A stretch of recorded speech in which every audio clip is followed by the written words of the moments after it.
말씀은 이제 하나님이 이제는 이스라엘과 그 주변 나라를 넘어서 열국과 모든 민족을 소환하시는 장면입니다. 더 나아가서 오늘은 마치 마지막 종말 때의 모습처럼 온 세계와 우주까지 미칠 하나님의 심판에 대해서 예고하시는 그런 내용입니다. 이 모든 피조물들이 주의 영광을 드러내려는 창조 목적을 상실했기 때문이죠. 하늘의 모든 만상이 사라지는 우주적인 심판이 오늘 예고되어 있습니다. 또 특정 나라인 에돔, 그것이 악의 상징이라 할 수 있는데 이 에돔을 심판하셔서 또 그들을 보복하시며 또 택한 자의 억울함을 풀어주시는 신원의 날이 될 거라고 얘기하고 있습니다. 에돔에게는 공호 그리고 혼란을 주셔서 세워진 모든 나라를 무너뜨리고 황폐하게 될 것이다. 이것이 오늘 주시는 하나님의 말씀입니다.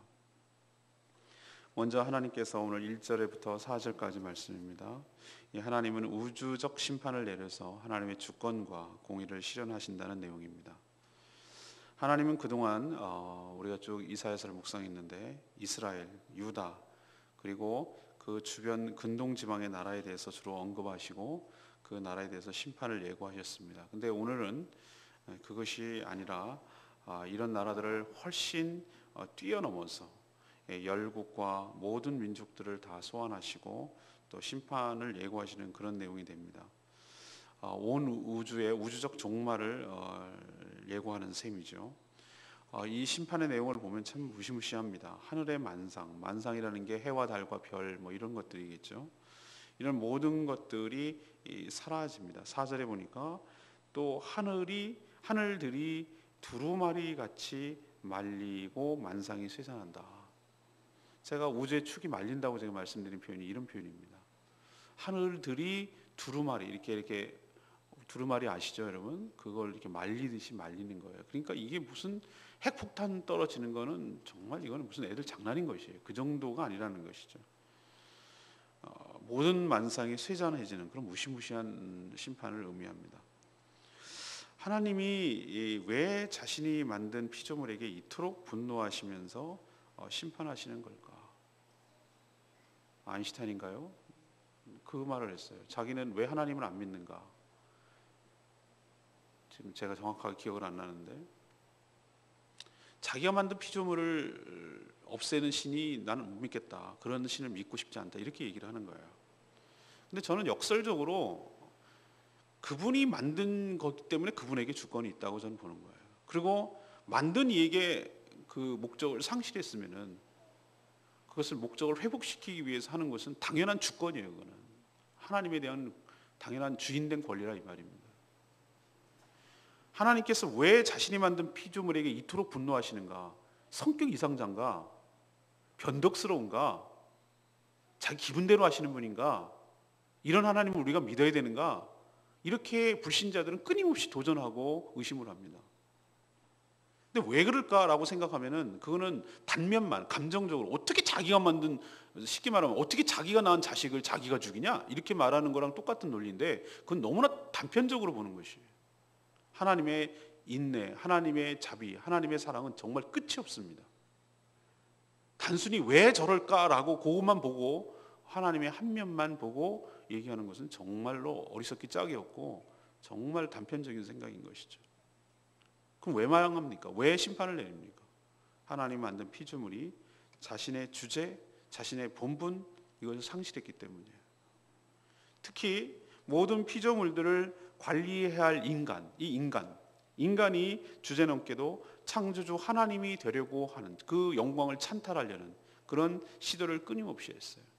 그것이 죄의 본질이라고 말씀드렸고 그 결과가 악이라고 제가 말씀드렸어요. 그게 죄의 악이라고 부르는 것이에요. 하나님은 이미 노아 시대 때에 홍수를 통해서 그 죄의 악을 일소하셨어요. 그래서 이 땅의 주인이 누군가를 뚜렷하게 보여주셨어요. 하나님이시죠. 그리고 이 땅을 일시에 무력화시키고 심판할 수 있는 능력이 누구에게 있는가? 하나님이심을 보여주셨어요. 이미 하나님은 충분히 이 인류에게 하나님 앞에 죄악을 저질렀을 때 어떤 심판을 경험할 수 있는지에 대해서 벌써 알려주셨어요. 다행히도 하나님은 내가 물론은 아니야 라고 무지개로 언약하셨어요. 그렇지만 물은 아니지만 다른 것이라는 뜻이 또 되는 것이죠. 역설적으로. 마지막 모압도 마찬가지라고 저는 생각합니다. 이제 한 나라, 한 개인, 한 민족을 넘어서서 그 범위가 모든 피조물에 해당되는 우주일 뿐인 것이죠. 그러니 우리는 세상에 미련을 두지 말아야 될 줄로 압니다. 그리고 모든 일에 하나님의 주권 그리고 하나님의 공의로운 심판이 임할 수 있다는 사실을 기억하고 그분의 주인 되심 그리고 그분의 공의로운 심판과 능력에 대해서 우리가 늘 인식하고 두렵고 떨리는 마음으로 살아야 될 줄로 믿습니다. 두 번째 얘기는 5절에서 8절까지 말씀이에요. 하나님은 대적한 자들의 심판을 통해서 원한을 갚아주신다고 말씀하십니다. 여호와의 칼이 5절에 보니까 에돔 위에 이렇게 내렸다고 그랬어요. 진멸을 하시는 것이죠. 왜 에돔이라고 지칭하셨을까? 수많은 나라들이 있는데 여러분 알다시피 에돔이라는 나라는 이 야곱의 쌍둥이 형 에서의 후손들이 세운 나라입니다. 그들은 이스라엘 백성들이 출애굽 후에 가나안으로 가는 길목에 서서 길만 비켜달라. 자기 조상들도 사실 야곱하고 형제이니 형제 국가니 당신들 나라 해야지 않겠다. 우리는 목적은 가나안이다. 하나님이 젖과 꿀이 흐르는 땅을 거기라고 모아주셔서 우린 거기로 간다. 만약에 지나가다가 필요하면 물 양식 다 주겠다. 근데 아니에요. 막아버렸어요. 그리고 군사를 몰고 나갔어요. 하나님께서 뭐라고 하시냐면은 이렇게 했어요. 그들을 치지 마라. 형제 국가인데 치지 마라. 치라고 했으면 한번 쳤을 거예요. 그러면 에돔이라는 존재는 없는 거죠. 근데 하나님은 한 번 더 기회를 주시려고 그 에돔이라는 나라를 보존시키셨어요. 그리고 이스라엘 백성들은 돌아서 가야만 했습니다. 그렇지만 사사기 때도 마찬가지고 역사적으로 보면 수없이 이스라엘 하나님의 택한 백성들을 괴롭힌 민족 중에 하나입니다. 지금 당장 지금 이 시대만 보더라도 이스라엘을 치려는 아수르 편에 서서 에돔이 아수르를 돕고 있었어요. 이 에돔은 친아수르 정책을 썼거든요. 거기에 빌붙어가지고 그 역할을 했던 것이죠. 하나님께서는 이들에게도 여호와의 품으로 돌아올 길을 여러 번 열어주셨습니다. 그렇지만 오히려 더 택한 백성들을 괴롭히는 대표적인 나라가 되고 말았어요. 그렇기 때문에 여기서 에돔은 특정 국가인 에돔일 수도 있고 하나님을 대적하고 하나님의 택한 백성들, 성도들을 괴롭히는 악한 세력을 지칭하는 말일 수도 있어요. 그냥 에돔이란 나라일 수도 있고 하나님을 괴롭히고 하나님의 기회를 상실하고 그렇게 살아가는 자들, 악한 자들, 그런 자들을 지칭하는, 통칭하는 그런 은유일 수도 있어요. 이들에게 당한, 이 에돔에게 당한 이스라엘을 하나님께 호소하죠. 억울함을 풀어달라고. 마찬가지로 하나님의 백성들이 정말로 당한 그 억울함을 하나님 앞에 기도함으로 풀어달라고 탄원을 하는 거예요. 그래서 하나님께서는 여호와의 칼이라는 것은 심판을 말하는 거죠. 하나님의 심판. 그것이 그들 에돔에게 내려서 감히 그들을 대적한 자들에게 보복하시는 것이죠. 그게 8절의 의미입니다. 8절에 나오는 말이 그 말이에요. 하나님께서 심판을 내리시는 것은 두 가지 목적이 있어요. 하나님께서 택한 자들을 괴롭힌 자들을 보복하시는 거예요. 보복. 하나님의 손으로 하나님의 방법으로 보복하시는 거예요. 그리고 동시에 그것은 시온은 여기서 하나님의 택한 백성들, 성도들을 위합니다. 시온의 송사를 위하여 신원하시는 것이다. 다시 말해서 이 택한 백성들이 억울하다고 하나님께 호소하고 하나님께 아뢰고 그랬던 것을 갚아주시는 날이에요. 신원이라는 것은 억울함을 풀어주신다는 뜻이거든요. 신원한다는 거예요. 이처럼 하나님은 우리 택한 백성들의 억울함을 아십니다. 그렇기 때문에 우리가 하나님 앞에 간구하고 기도하고 하나님께 호소하면 하나님께서 때가 되면 하나님의 방법으로 하나님의 때에 하나님께서 우리를 대신해서 보복하시고 우리의 억울함을 대신 갚아주실 날이 올 줄로 믿습니다. 그러니까 하나님께 간구하고 기도하고 믿음으로 인내하는 것이. 세 번째 이야기는 9절에서 17절까지입니다. 하나님은 혼란스럽고 공허하게 만드셔서 완전히 심판하신다는 내용입니다. 하나님께서 에돔에게 내릴 심판의 모습을 보면은 이렇게 쭉 얘기 들어보면 한마디로 기가 막혀요. 그게 9절부터 나오거든요. 시내가 변해, 시내가 냇가죠. 변해서 역청은 아스팔트예요. 아스팔트 같은 거예요. 그러니까 원유가 뻘이죠. 아무 황폐화 되는 거예요. 지금이야 원유 수출해가지고 먹고 살지만 옛날에 이게 나왔으면은 몹쓸 땅이에요.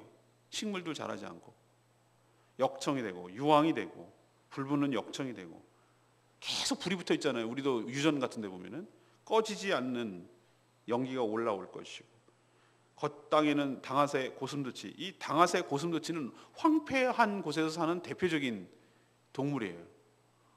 우리 집에 사는 고슴도치, 피글렛이 그런 데서 원래 나온 줄 몰랐어요. 원래 그러니까 완전히 쑥대밭이 됐을 때 나타나는 현상을 이런 식으로 표현하는 거예요. 국가를 이으려고 해도 기인을 부리려고 해도 아무도 없어요. 사람이 없어, 사람이 없어. 궁궐에는 뭐가 나면 가시나무가 있어요. 궁궐에 가시나무가 있는 게 완전히 쑥대밭 됐다는 거예요. 제가 캄보디아 가가지고 캄보디아 시엔립에 있는 앙코르와트 그리고 그 옆에 있는 그 사원들 무슨 원숭이 사원 무슨 사원 가봤는데 옛날엔 거기가 정말 한때는 잘 나가던 우리로 치면 무슨 신라 시대 뭐 통일 신라 뭐 이때 얘기 같아요. 그 나라도 정말 그 일대에서는 잘 나가던 나라였더라고 보니까 태국보다 태국을 오랑캐로 여길 나라였으니까 우리로 치면은 한마디로 그 중심 그 자부심이 대단합니다. 그 캄보디아 사람들이. 그런데 지금은 뭐 저렇게 삽니다만 그 보니까 완전히 쑥대밭이 됐어요. 그 엄청난 성들이 나무가 어떻게 했냐 나무가 뿌리가 막 그 성을 짓눌러 가지고 무너뜨리고 그거 보고 와 이 나무가 대단하네. 막 그 돌을 갖다가 막 다 파괴시키고 막 무슨 커다란 발이 문어발처럼 이렇게 성이 내려와 가지고 나무가요. 나무 뿌리가 확 잡아가지고 다 무너뜨리는 거 보고 야 망하면 이렇게 된다는 거구나. 전 그게 실감이 확 나오는 거예요. 꼭 그런 거예요. 그런 거. 엉겅퀴와 새품이 자라고 승냥이 굴과 타조의 처소가 되고 올빼미가 살며 처소가 되고 한마디로 완전히 쑥대밭이 된다는 거예요. 한 나라가 세워지고 사람이 만든 수많은 문화와 문물들이 완전히 파괴되고 황폐화될 것을 예고하고 있습니다. 찬란했던 문화는 온데간데 없고 들풀과 들짐승들만 존재하는 땅으로 전락할 것입니다. 그럼 어떻게 황폐화될 것인가? 그 원리를 하나님께서 11절에 얘기해요. 여호와께서 그 위에 혼란의 줄과 공허의 줄을 들이우실 것인즉. 이걸 다림줄이라고도 하는데 여러분 다림줄을 언제 쓰면 건축에 씁니다. 건축. 요즘은 워낙 기술이 발달했기 때문에 이렇게 안 씁니다만 벽돌을 쌓거나 할 때 수직을 하기 위해서 어떻게 합니까? 추를 실에다 달아서 이렇게 매달내립니다. 추는 항상 어디를 향하게 되어 있습니까? 지구의 중심을 향하게 돼요. 중력에 의해서. 그러니까 그거 팽팽하게 내려간 그 추를 똑같이 맞추면은 벽돌, 담이 삐뚤어지지 않고 나가죠. 그것을 추라고 해요. 추. 그걸 다림줄이라고 하잖아요. 그런 것처럼 하나님께서 그 땅 위에 혼란의 줄, 그다음에 공허의 추 이것을 내리겠다는 거예요. 이건 상징적인 것이죠. 혼란, 공허 어디서 듣던 표현 아닙니까? 이게 바로 창세 전의 모습 아닙니까? 창세기 1장 1절 2절에 뭐라고 그랬습니까? 하나님 태초에 천지를 창조하시라고 그랬고 땅은 공허하며 혼동하니 그랬어요. 거기서 땅은 earth, 그러니까 이 지구를 의미하는 것이 아니에요. 그냥 이 피조물인데 엉망이 되어버린 혼란과 혼동 가운데 있는 그런 상황을 말하는 거예요. 거기에서 하나님께서 질서를 재편하시고 분리하시고 나누시고 모이게 하시고 있게 하시고 자기의 자리에 있게 하시고 이런 식으로 해서 하나님께서 창조해 나가시는 것을 볼 수 있어요. 근데 그것으로 다시 되돌아간다는 거예요. 하나님께서 창조, 질서를 부여하기 전의 모습으로 회귀시키겠다. 이런 일이 과연 일어나고 가능할까? 근데 그렇다는 겁니다. 16절에 보시면 이렇게 얘기해요. 너희는 여호와의 책에서 찾아봐라. 이것들 가운데 빠진 것이 있으며 짝이 없는 것이 없으리니. 이게 아까 말했던 동물들 얘기를 쭉 하는 거예요. 빠진 게 있느냐? 짝이 없는 게 있느냐? 다 있지 않냐? 이렇게 지금 하나님 얘기하시는 거예요. 그리고 하시는 말씀, 여호와의 입이 이를 명령하셨고 그의 영이 이것들을 모으셨습니다. 그러니까 이런 동물들 쑥대밭이 돼서 야생화, 그 다음에 야생동물을 하나님께서 모으시고 입이 명령했다는 얘기입니다. 그러니까 그렇게 되게 하겠다는 뜻이잖아요. 하나님께서. 그러니까 이런 일들, 혼란과 무질서, 황폐화되는 일들이 누구도 막아설 수 없고 하나님께서 그렇게 하시는 것이에요. 세상이 유지되는 것, 그리고 동시에 파괴되는 것, 그것은 전적으로 하나님 손에 달려 있습니다. 그러니 우리는 그 하나님의 어미하신 손 앞에 겸손하고 순종해야 될 줄로 믿습니다. 그러나 우리는 희망을 갖는 거예요. 이것은 소멸하고 파괴하기 위한 것이 아닙니다. 하나님께서 소멸하고 파괴하기 위한 것이라는 것은 무적행, 스올, 지옥으로 집어쳐넣는 거예요. 구덩이 밑이 끝이 없는 것이거든요. 거기다가 집어넣는다는 얘기는 안 하시잖아요. 지금 혼란과 혼동 가운데 이렇게 완전히 파괴시킨 다음에 시간이 지나서 다시 하나님께서 새하늘과 새 땅을 창조하시겠다는 의도, 창조적인 파괴를 위해서 그렇게 하시겠다는 의도가 강합니다. 우리도 최근에 송악산 가면은 정상 부분에 못 올라가도록 차단을 시켰어요. 제가 가보니까. 근데 무려 몇 년이냐면 5년이 넘어요. 5년. 왜 이렇게 오랫동안 했더니 완전히 사람들이 많이 올라가고 그래서 파괴를 했기 때문에 자연 복원이 될 때까지 못 들어가도록 하는 거예요. 근데 우리 입장에서 보면 그거는 그냥 내버려 두는 거잖아요. 근데 알고 봤더니 우리는 파괴잖아요. 우리 입장에서 보면. 그런데 그게 아니라 다시 그렇게 놔둠으로써 다시 지력이 회복되도록 함으로써 다시 하나님께서 창조하기 위한 것일 수도 있겠다. 이런 생각을 하는 것이죠. 그동안 인간이 너무 많이 망가뜨려 놓은 것을 다시 없애, 다시 판자 이렇게 해가지고 하시려는 그런 의도로 하나님께서 하시는 것 아닌가, 이런 생각을 오늘 하는 것입니다. 그렇기 때문에 오늘 주시는 말씀이 그거예요. 하나님께서 이렇게 행하실 수 있다는 거예요. 혼란과 무질서 속으로 들어가서 완전히 심판하실 수 있다는 거 여러분 기억하시고, 마지막 때는 이렇게 되겠구나라는 것 여러분 마음속에 준비하고 대비하기를 바랍니다. 오늘 8절 말씀이 좀 크게 다가왔어요. 이것은 여호와께서 보복하시는 날이요 시온의 송사를 위하여 신원하시는 해라. 하나님은 원수 갚는 것이 본인에게 있으니 친히 갚으려 하지 말고 하나님께 맡기라 라고 어디서 나옵니까? 로마서 12장 19절에 나와요. 나한테 맡겨라. 원수 갚는 것이 나에게 있어. 또 데살로니가 후서 1장 6절에서 10절 말이죠. 하나님께서 친히 우리의 억울함을 들으시고 우리를 보상하여 주실 줄로 믿습니다. 그런 얘기 약속도 나와요. 또 계시록 22장 12절 보면 하나님은 행한 대로 갚아 주시리라. 이런 표현도 나와요. 특히 주님을 믿는다는 이유만으로 당했던 수많은 억울함들, 이것들을 하나님께서 보복하시고 우리 억울함을 반드시 풀어주실 줄로 믿습니다. 그러니 우리는 어떻게 되죠? 눈물로 주님께 아뢰고 그분께 맡길 때 하나님께서 그 억울함을 신원하시는 날이 올 줄로 믿습니다. 오늘 세 가지 말씀드렸어요. 하나님은 우주적인 심판을 내려서 하나님의 주권과 하나님의 공의를 실현하시고 보여주실 겁니다. 두 번째는 하나님을 대적한 자들의 심판을 통해서 하나님께서 보복하시고 우리의 원한을 풀어주실 줄로 믿습니다.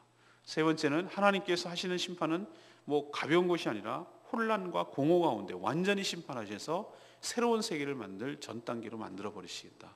이것이 하나님의 마지막 우주적 종말, 마지막 종말의 모습인 걸 기억하시고, 이것은 예수님께서 하신 말씀이고 계시록에서 나오는 말과 일맥상통해요. 기억하시고 잘 믿음으로 대비하며 살아가는 저희들 되길 바랍니다. 오늘 말씀 붙들고 우리 348장 찬양지 부르고 기도하겠습니다.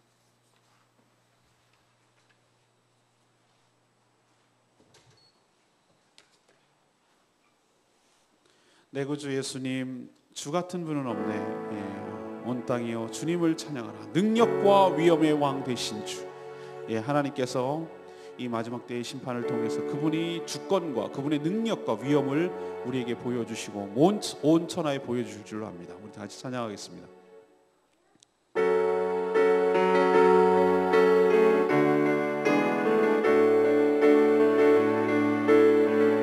내 구주 예수님, 내 구주 예수님, 주 같은 분은 없네. 내 평생을 찬양하리. 놀라운 주의 사랑.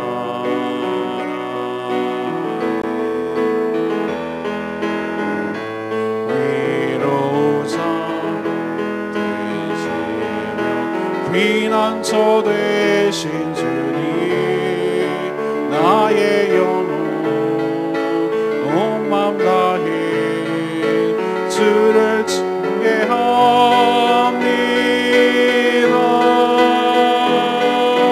온 땅이여 주님께 외쳐라. 능력과 위엄의 왕 되신 주 산과 바다 소리쳐 주의 이름을 높이리. 주행하니 기뻐 노래하며 영원히 주님을 사랑하리라. 신실하신 주의 약속 나 받아내. 마지막 때가 되면 주님의 능력, 주님의 위엄, 모든 인간과 더불어 모든 피조물들이 소리쳐 외치며 주를 높이게 될 날이 올 줄로 믿습니다. 지금은 정말 안 보이는 하나님, 참고 있는 하나님을 아주 우습게 여기고 함부로 말하고 함부로 날뛰고 있는데 하나님의 주권과 하나님의 위엄이 분명하게 드러나게 될 줄로 믿습니다. 우린 그걸 알고 믿는 사람들이에요. 하나님, 이 땅에 주님의 주권이 드러나게 하시옵소서.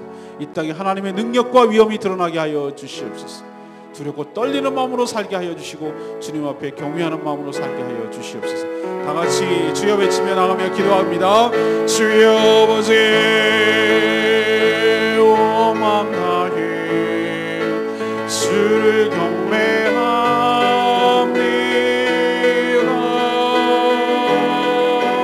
온 땅이여 주님께 외쳐라.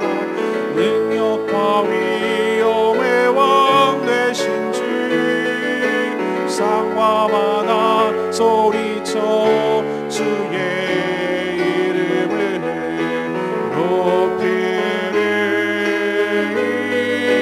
주행하니 기뻐 노래하며 영원히 주님을 사랑하리라.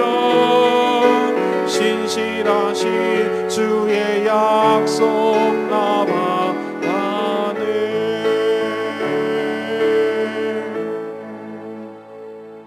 하나님, 하나님이 이 온 우주의 주인이심을 고백합니다. 인간의 교만함을 깨시고 누가 주인이신지를 보여주시옵소서. 하늘들이 두루마리처럼 말리고 만상이 사라질 날이 올 줄로 믿습니다. 그날 저희 택한 신자들의 수많은 억울함도 풀어질 줄로 믿습니다. 신앙 때문에 당했던 조롱과 비난을 주님이 친히 보복하심으로 갚아주실 줄로 믿습니다. 이 세상에 진을 치고 하나님을 대체하고 대적하려는 모든 문화를 세운 이 인간들의 흔적들이 주의 능력으로 사라질 줄로 믿습니다. 두렵고 떨리는 마음으로 주님을 경외하며 살게 하여 주시옵소서.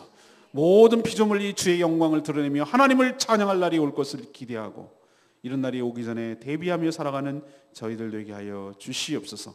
이 한 주간 주님의 은혜로 사는 복된 한 주간 되기를 원합니다. 주님, 8월도 하나님의 은혜로 살았으니 다가오는 9월도 주님의 또 은혜로 살게 하여 주시옵소서. 한 달을 잘 마무리하고 또 세 달을 기쁨으로 맞이하게 하여 주시옵소서. 하나님, 오늘도 주님과 동행하는 복된 하루 되게 하시고 주님께 간구하는 모든 기도 주님께서 들어응답하여 주시옵소서. 우리에게 성령 충만함을 주시옵소서. 연약한 성도들을 강하게 붙들어 주시고 말씀과 기도 위에 반듯하게 세워지게 하여 주시옵소서. 주님께 모든 것 맡겼고 예수 그리스도의 이름으로 축복하며 기도합니다. 아멘.